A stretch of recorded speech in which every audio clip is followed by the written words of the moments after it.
WhatsApp merupakan aplikasi perpesanan instan populer dengan penggunaan sekitar lebih dari 2 miliar pengguna.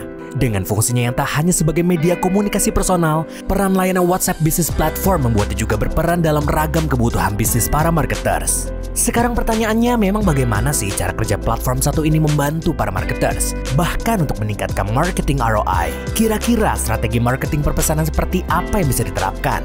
Hal-hal menarik tersebut telah kami bahas dalam virtual event Thinking Asia berkolaborasi dengan Jatis Mobile dengan judul Increasing Marketing ROI Through Direct Message Marketing Tools. Berikut adalah highlight-nya.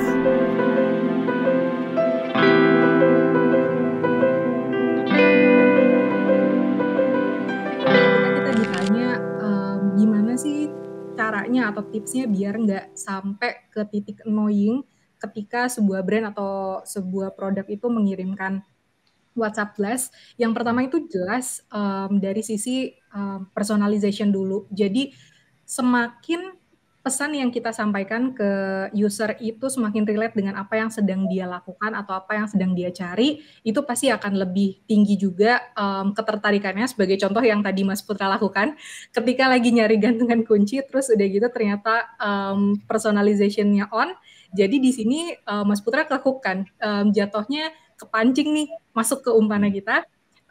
Jadi nantinya bisa nge-explore lagi di Tokopedia tentang gantungan kunci tersebut gitu. Yang kedua adalah dari poin frekuensi. Jangan sampai terlalu sering mengirimkan pesan tersebut. Kalau misalnya bisa sih kita ada baiknya ngelihat dari historical data juga. Titik open rate yang bagus itu ada di frekuen berapa, dan nanti di situ itu akan jadi benchmark ketika kita melakukan WhatsApp Blast ini gitu.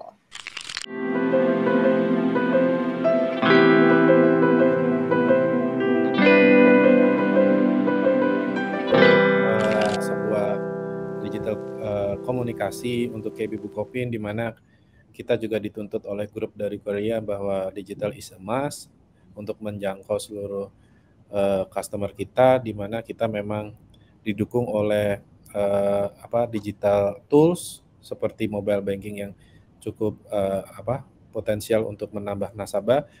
Yang diharapkan dengan semua approach ini adalah bertambahnya customer plus product holding di customer di suatu di KB Bukopin. Itu sih ultimate yang akan disasar. Nah, itu kan berbagai macam cara ya, gimana cara mencapai itu. Salah satunya the faster yang kita melakukan adalah the fastest way adalah digital banking, kita mulai digital approach, dan terakhir adalah digital akuisisi gitu, Mas.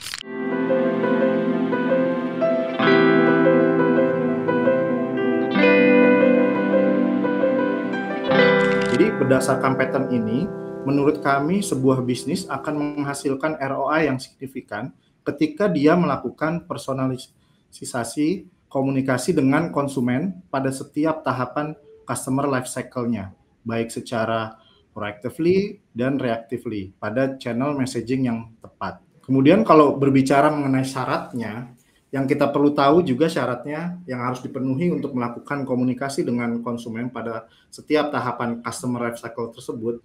Kalau menurut kami, syarat utamanya yakni perusahaan harus memiliki consumer insight, data yang cukup. Data-data tersebut dapat diperoleh dari berbagai macam cara, diantaranya pertama customer feedback.